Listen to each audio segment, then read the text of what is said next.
자, 안녕하세요, 여러분들. 전기 물리학 및 치료 10강 강의를 시작하도록 하겠습니다. 이전에 제가 10강, 11강 이렇게 녹화를 했는데 많은 시간을 들여서 녹화하고 했는데 소리가 마이크 설정을 안 해서 소리가 안 들어갔네요. 그래서 다시 영상을 만듭니다. 자, 오늘은 전기 용어에 대해서 알아보는 시간을 갖도록 하겠습니다. 저번 시간에 우리가 전류의 3대 작용 또는 전류의 3대 효과, 열 발생 효과, 자기장 효과, 그 다음에 화학적 효과, 이온화 효과라고도 했죠. 화학적 효과. 이 세 가지에 대해서 알아봤고요. 자, 오늘 이 시간에는 전기 용어에 대해서 알아보는 시간을 갖도록 하겠습니다. 자, 그래서 여러분들 전기 용어는 앞에서도 우리가 다 다뤘었어요. 다뤄서 다 알고는 계시는데 그 가운데서 또 중요한 것들을 또 몇 개 발췌해서 다시 제시를 하는 것 같아요. 자, 그래서 먼저 보게 되면 이제 전류의 개념을 살펴보도록 하죠. 전류 영어로 뭐라고 써 있습니까? 지금 보시면 current 이렇게 돼 있죠. 자, current라는 것은 뭡니까? 자, 흐른다라는 의미를 강조하기 위해서 current라는 말을 썼죠. 자, 우리 돈도 우리가 물론 money라고도 쓰지만 우리가 currency라고 또 쓰죠. 돈도. 그렇듯이 돈이나 전류나 다 그 성질이 흘러다니는 거기 때문에 current라는 워드루트를 사용해서 이렇게 표현을 하는 것 같습니다. 자, 그래서 전류 이 이름만 갖고 보게 되면 전자들의 흐를 유자, 흐름이다 이 말이에요. 전자들 알갱이들의 흐름 이 말입니다.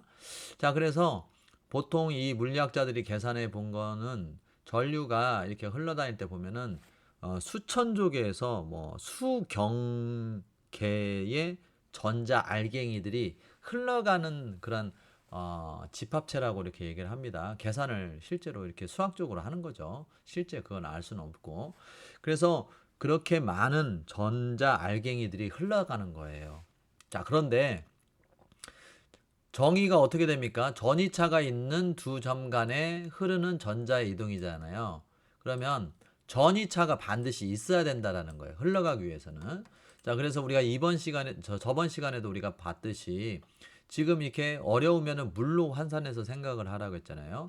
물이 이렇게 흘러가기 위해서는 반드시 존재하는 게 뭐라고 했어요? 여러분들.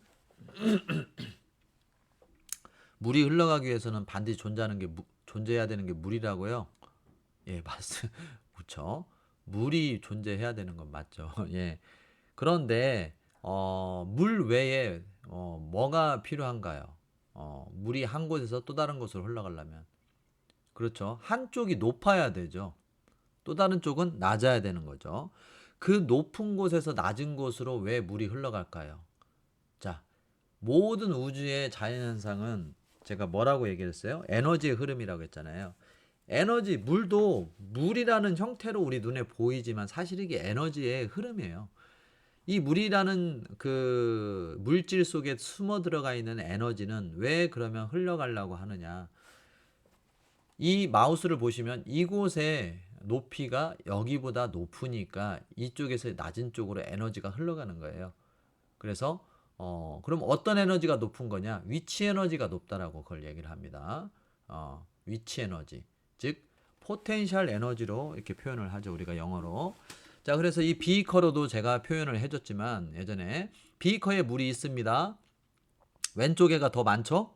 자, 그러면 물이 흘러갈 수 있도록 이렇게 수로를 연결을 해줬다면 밑부분에 자, 물이 이 상태에서는 흘러가겠죠. 어디서 어디로 가는지는 우리가 물리학적 상식이 없어도 애기들도 알죠. 어디로 갑니까? 왼쪽에서 오른쪽으로 가겠죠. 왜? 왼쪽에 물이 더 많으니까. 이거는 보통 사람들의 말이고 우리는 물리의학을 배우는 사람들이니까 이미 또 기초를 배웠고 그럼 뭐라고 해야 돼요? 이 왼쪽에 비커에 물이 더 많다라는 것은 왼쪽 비커에 물이 가진 질량의 위치 에너지 값이 더 크다라는 거예요. 위치 에너지 값이 크니까 위치 에너지 값이 낮은 오른쪽 비커로 물이 이동하게 되겠죠. 언제까지? 물이 높이가 똑같아질 때까지 가겠죠. 자, 그래서 반드시 전류가 흘러가기 위해서는 한 지점과 또 다른 또 한 지점 간에 전위차가 반드시 있어야 돼요. 전위차. 즉 물로 바꾸면 수위차가 있어야 돼요. 수위차. 여기 수위라고 했잖아요. 여기 수위. 그래서 수위차가 반드시 존재해야 전류가 흐를 수 있다. 자, 그런데 가운데 도체라고 있었죠. 도체. 전류는 그냥 흐를 수는 없잖아요. 도선이 필요하잖아요. 여기 도체라고 썼지만 뭐 도선이라고 생각하시면 돼요. 전선. 쉽게 말하면 전선. 전선이 있어야 전류가 흘러가잖아요. 그래서 어쨌든 두 지점 간에 전위차, 즉 결국엔 에너지 차이가 있어야 된다 이 말입니다. 전위차. 근데 전위차를 다른 말로 하면 뭐라고 했어요? 이전의 시간에 전위차의 다른 말은 전압이라고 했죠. 전위차의 다른 말은 전압. 자, 그래서 전압이 있어야 한 점에서 다른 점으로 전류가 흐를 수 있다. 이렇게 말할 수도 있겠죠. 자, 그래서 공식으로 나타내면 I는 T분의 Q다. 이렇게 쓴다고 했고, 기호는 I, 단위는 암페어로 씁니다. 암페어의 약자 A, 보통은 암페어 A로 씁니다. 일부 학계에서는 쿨룸 퍼 세칸으로 이렇게 쓰기도 합니다. 근데 보통은 암페어를 많이 씁니다. 자, 그래서 전류에 대해서 알아봤고요. 커런트. 그 다음에 볼테지로 표현되는 전압. 전압은 전류가 흐를 때 발생하는 전위의 차를 전압이라고 한다. 그래서 기호는 V라고 하고 단위는 자, 볼트의 약자 V로 씁니다. 자, 아까도 말했듯이 전위차가 전압이라고 했어요. 자, 그러니까 이 전압이 지금 전류가 흐를 때 발생하는 전류가 흐를 때라기보다는 전류가 흐르기 위해서는 두 점 간에 전위차가 있어야 되는데 그 전위차를 우리가 전압이라고 한다. 이렇게 생각하시는 게 더 좋을 것 같아요. 자, 그런데 V는 그러면 어떻게 돼요? 공식이 IR인데 이거 오메 공식에서 산출된 공식이었죠? 오메 공식 I는 R분의 V 있었죠? 자, 거기에서도 다시 말을 했지만 다시 한번 짚어보면 오메 공식 V는 IR 했지만 어쨌든 오메 공식을 잘 이렇게 그 공식을 변환하기가 좀 쉽지 않다라고 하신 분들은 이렇게 제가 이거 삼각형 방법 쓰라고 했었죠. 자, 이거 중학교 때 이제 배우는데 그래서 V 분자 여기 위에다가 올리고 밑에다가 I, R 이렇게 쓰면 뭐 이거 순서는 바꿔도 상관은 없어요. 밑에는 뭐 R을 먼저 써도 상관없는데 어쨌든 이 도식을 외우라고 했었죠. 그래서 내가 I 공식을 모른다. 그럼 무조건 이 도식을 여기다 일단 쓰세요. 여기다 쓰세요. 그리고 같은 거는 필요 없으니까 지워버리세요. 그러면 자, I는 내가 뭐 공식이 잘 생각이 안 난다. 그러면 이 도식 쓰고 같은 I는 지우고 그러면 뭐만 남아요? R분의 V. 자, 이번엔 전압을 잘 모르겠다. V는 갖고 모르겠다. 그러면 이 도식을 그대로 쓰세요. 자, 같은 건 지우라고 했죠. 필요 없으니까. 그래서 V를 지우면 뭐만 남아요? 분자가 사라지니까 뭐만 남아요? V는 IR. 자, 세 번째. 이제 저는 저항 공식을 잘 모르겠다. 그러면 R은 도식을 이렇게 쓰세요. 같은 거 지우라고 했죠? R 지우고. 그러면 어떻게 돼요? R은 I분의 V. 뭐 이렇게 공식을 변환할 수 있다라고 했었잖아요. 중학교 때 이제 많이 했던 방법인데 여러분들 혹시 모르면 이것을 잘 떠올리시면서 공식을 생각해 내시면 쉽다라고 얘기를 했어요. 자, 그래서 전압 알아봤고요. 자, 그 다음에 세 번째로 기전력. 자, 일렉트로 모티브. 자, 모티베이션이 뭐예요? 우리가 동기를 불러일으키다. 모티베이션 배웠잖아요. 우리 심리학에서. 자, 모티브. 전기를 일으킬 수 있는 어떤 모티베이션 폴스란 말이에요. 자, 그러니까 전기가 흐를 수 있도록 어떤 그 부싯돌을 당겨주는 그런 힘이라고 할 수 있겠죠. 그래서 전압을 만드는 힘. 전압을 만들어주는 인위적으로 만들어주는 어떤 그런 힘이라고 볼 수가 있겠죠. 자, 그래서 예전에도 말했죠. 이 물이 이렇게 높이가 왼쪽이 높으면 흘러가겠지만 어느 순간에는 멈추겠죠. 언제 멈춰요? 왼쪽과 오른쪽의 비거가 물이 똑같아지면은 멈추겠죠. 자, 그런데 이 멈춘 상황에서도 물이 다시 흐를 수 있게 만들어줄 수가 있다고 했어요. 우리가 인위적으로. 인위적으로. 자, 그러면 어떻게 돼요? 어떻게 할 수가 있어요? 자, 이 위에 피스톤으로 이렇게 피스톤 호떡 누르는 것 같이 생긴 피스톤으로 꽉 누른다고 생각해 보세요. 그럼 물의 높이가 같아도 왼쪽에서 오른쪽으로 갑니까? 안 갑니까? 가죠. 그래서 이렇게 원래는 안 그런데 인공적으로 물이 흘러갈 수 있도록 어떤 힘을 만들어주는 거, 이것을 우리가 기전력이라고 한다고 했어요. 자, 그래서 기전력은 전압을 만드는 힘, 즉 일렉트로 모티브, 모티베이션, 모티브, 폴스. 그래서 건전지나 발전기와 같이 전기를 얘네들 연결하면은 회로에 전류가 흐를 수 있잖아요. 인공적으로 이렇게 얘네들이 부여해 주잖아요. 힘을, 전압을 만들어 주잖아요. 자, 그래서 그런 힘이다. 그래서 단위는 V로 쓴다. 이것도 힘이니까 전압으로 볼 수가 있죠. 자, 그 다음에 이제 전력, 일렉트릭 파워라고 했죠. 파워. 전력량은 일렉트릭 에너지, 여기 워크라고 되어 있는데 에너지라고 하시는 게 좋습니다. 앞에서 에너지라고 했으니까 워크라고 해도 상관은 없어요. 뭐 에너지 또는 뭐 일렉트릭 워크 뭐 이렇게 해도 상관은 없습니다. 자, 그래서 이 앞에서도 얘기를 했듯이 전력은 그 호스에서 물이 빠져나올 때 물줄기의 세기, 전력량은 그 물이 바켓스에 받아진 그 양동이에 받아진 물의 양, 총량 이렇게 생각하시면 된다라고 얘기를 했었어요. 그래서 이 앞쪽에서도 이거를 설명을 할 때 그 그림을 통해서 제가 설명을 했었던 기억이 납니다. 그래서 이 물이 이렇게 나올 때 물줄기의 세기가 전력이고 일렉트릭 파워. 그다음에 이 양동이가 크면 더 이 전력량이 커지겠죠? 양동이가 작아지면 전력량이 작아지고 그래서 일렉트릭 에너지 또는 일렉트릭 워크는 바로 이 전력량이다. 이렇게 이해하시라고 제가 그림까지 이렇게 제시를 해줬었어요. 자, 그래서 전력은 1초간 일을 하는 전력의 양이다. 그래서 P는 IV 또는 VI 뭐 상관없습니다. 거꾸로 하든 뭐 어쨌든 그리고 단위는 와트로 쓴다라고 얘기를 했고 그 다음에 이제 전력량이 있죠. 전력량, 일렉트릭 에너지 또는 일렉트릭 워크 이것은 전류가 하는 일의 양. 그래서 앞에서 다뤘던 전력 P에다가 시간만 곱해주면 돼요. 기호는 W, 그 다음에 단위는 줄 이렇게 쓰면 됩니다. W는 뭐 워크의 약자인 것 같아요. 자, 그 다음에 전도도, 컨덕턴스, 전도도는 전기 회로에서 저항의 역수를 나타내는 것이다. 그래서 얼마나 흐르기 쉬운가를 나타내는 것인데, 자, 전도하면 우리가 뭐 잘 모르지만 어쨌든 뭔가가 전달이 잘 되냐 안 되냐 이런 거잖아요. 그러니까 전기를 말하고 있으니까 우리가 전기가 잘 전달되느냐를 말하는 거니까. 근데 전기가 잘 전달된다라는 것의 반대 의미는 뭐예요? 전기가 잘 전달이 안 된다라는 거잖아요.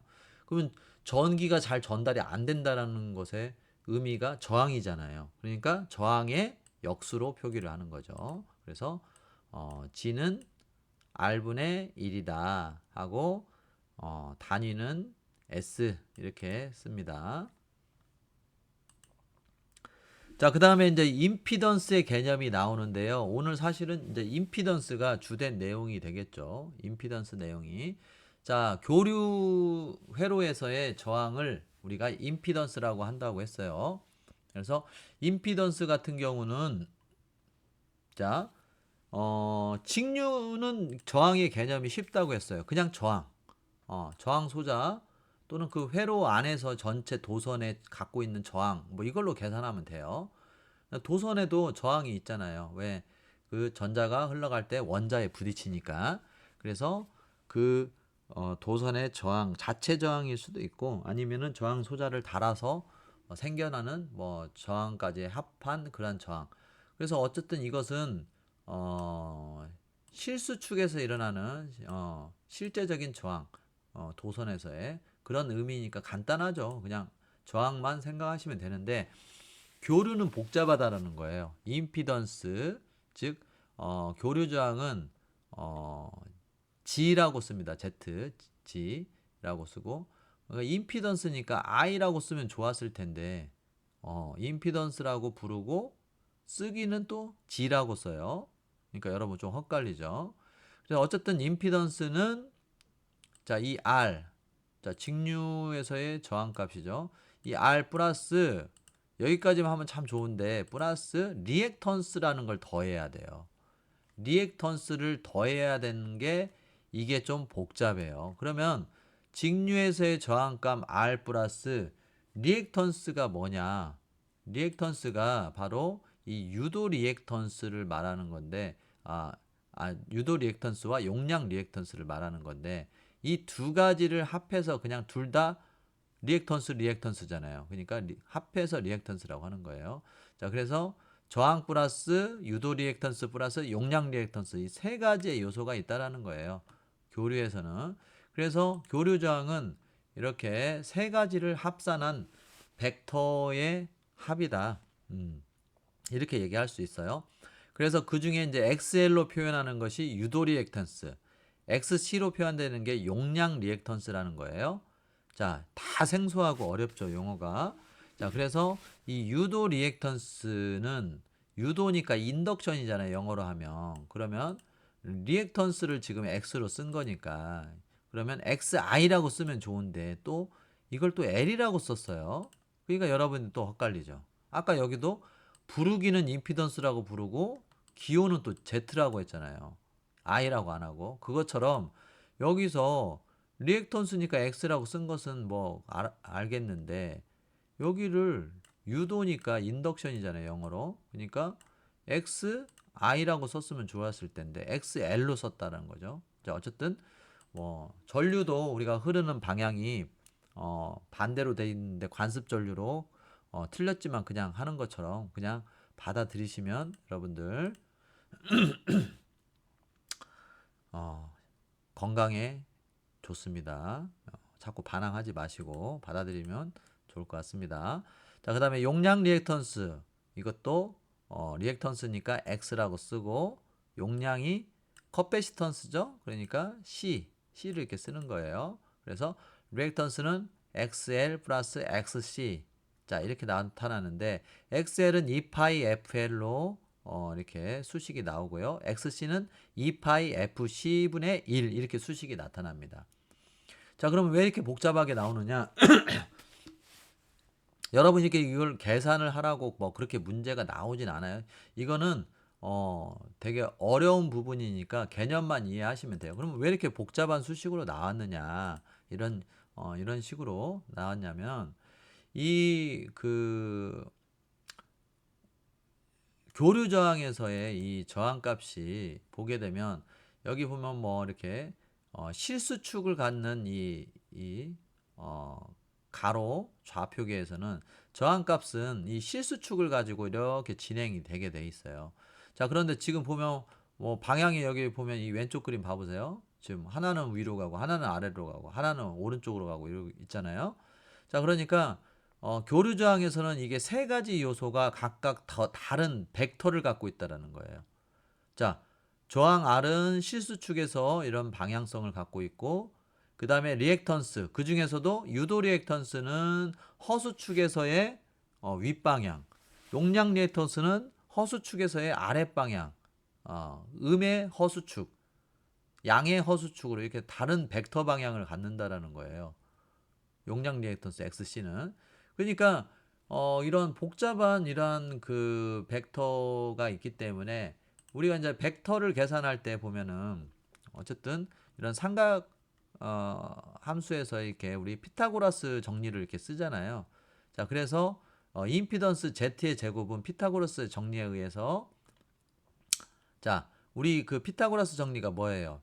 밑변의 제곱 플러스 높이의 제곱은 빗변의 제곱과 같다. 이게 피타고라스의 정리잖아요. 그러니까 임피던스 Z는 Z 이 3의 제곱 플러스 4의 제곱은 5의 제곱의 값과 같아요. 계산해 보시면 알겠지만 예를 들자면 이렇게 임의의 저항을 제가 써놓은 거예요. 그러니까 임피던스 값을 이렇게 구하려고 하면 Z의 제곱은 R 제곱 플러스 뭐예요? 여기 리액턴스 값들의 제곱을 더한 거와 같겠죠. 피타고라스 정리에 의해서. 자, 그런데 이제 우리가 제곱을 하려고 하는 게 아니라 임피던스 즉 G 값을 알고 싶은 거잖아요. 그래서 제곱을 없애면 이 오른쪽에 루트가 씌워지게 되죠. 그래서 G는 루트 R 제곱 플러스 임피던스의 리액턴스의 제곱 이렇게 되는 거죠. 자, 그래서 그 값들이 지금 이렇게 수식으로 이렇게 나타나면 XL은 2파이 FL이 되고 XC는 2파이 FC분의 1로 이렇게 나타내는 수식을 갖고 있는데 이 각각의 값을 여기다 넣어 보시면 되겠죠. 그러니까 결국에는 R 플러스 뭐라고 되겠어요? 2파이 FL 플러스 2파이 FC분의 1 여기다가 집어넣으면 되겠죠. 결론적으로는 그러면 이런 수식이 나오겠죠?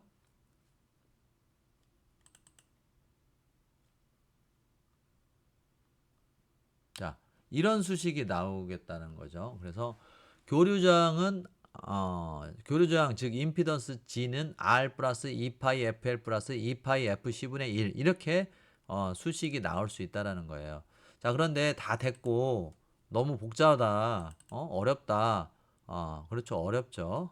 어려워요. 자, 그래서 이것을 굳이 이제 좀 제가 쉽게 여러분들 설명을 해 본다라고 한다면 여러분들 이렇게 생각하시면 돼요. 교류 회로에서는 이게 지금 회로를 나타낼 때 보면은 이렇게 태극마크처럼 이렇게 지금 마우스를 보세요. 태극마크처럼 이렇게 표시하는데 교류 회로는 극성이 시간에 따라서 계속 바뀌잖아요. 플러스 마이너스 교대로. 그래서 이 극성이 바뀌기 때문에 이런 물결 무늬를 이렇게 나타낸다라고 했어요. 자, 그래서 이렇게 나타내고 전류가 지금 I라고 쓰죠. 그래서 전류가 이렇게 흐르면은 그 안에 저항 요소가 있고 유도 리액턴스를 만들어내는 리액터 또는 인덕터라고도 합니다. 어렵습니까? 그러면 그냥 코일이라고 생각하셔도 돼요. 자, 이 리액터, 인덕터가 있고 그 다음에 용량 리액턴스를 만들어내는 커패시터라는 것들이 교류 회로에는 있어요. 그래서 이런 것들의 전부 다 합성 저항이다. 이렇게 생각하시면 된다. 교류 전류에서의 저항값은. 그래서 굳이 말을 하자면 자, 여러분들이 어려우니까 제가 쉽게 나타낸다고 한다면 이 회로 안에 이렇게 저항 소자 이게 지금 저항 소자예요. 저항 우리 R을 만들어내는 저항 소자인데 이 회로 기판 안에 보면 이런 것들이 이렇게 줄무늬 있는 이런 것들이 들어가 있는 거 보신 적 있으시죠? 자, 이게 바로 저항이라는 거예요. 여기 보면은 뭐 R 뭐 61, 뭐 R 60, 뭐 R 59 뭐 있겠죠. 이 회로 기판은 되게 큰가 봐요. 그래서 저항 소자들이 되게 많이 들어가 번호 넘버링이 돼 있잖아요. 자, 그래서 뭐 다 이렇게 생긴 건 아니고 조금씩 모양이 틀린데 저항 소자 여러 가지 모양의 저항 소자를 제가 보여주고 있는데 이런 저항 소자들이 이 회로 안에 있다라는 거예요. 교류 안에. 그래서 이 저항 소자가 만들어내는 저항 플러스 그 다음에 그 회로 안에 있는 코일 즉 리액터라고도 하고 인덕터라고도 하는 이 코일에 의한 저항 그 다음에 최종적으로는 이 용량 리액턴스를 만들어내는 이런 전기를 저장하는 장치 즉 커패시터라고 하죠. 또는 콘덴서라고도 합니다. 조금 물론 같은 말은 아닌데 어쨌든 콘덴서라고도 하기도 할 수도 있고 커패시터라고도 할 수도 있어요. 뭐 배터리라고 해도 상관은 없는데 좀 회로 안에서 우리가 배터리라는 말은 잘 안 쓰잖아요. 그래서 뭐 보통은 회로 안에서는 기판 안에서는 보통은 우리가 커패시터 또는 우리가 콘덴서 이렇게 말을 한다라고 생각하시면 될 것 같아요. 자, 오늘은 이런 그 교류 회로에서의 임피던스 저항값에 대해서 간단히 이렇게 알아봤고, 11강에서 추가적으로 좀 더 상세하게 내용을 알아보도록 하겠고요. 임피던스의 원리, 그 다음에 상호 인덕턴스, 자기 인덕턴스 이런 개념, 그 다음에 커패시터, 즉 이런 그 전기 용량을 만들어내는 그러한 커패시터의 어떤 작용이나 원리에 대해서 추가적으로 알아보는 시간을 갖도록 하겠습니다.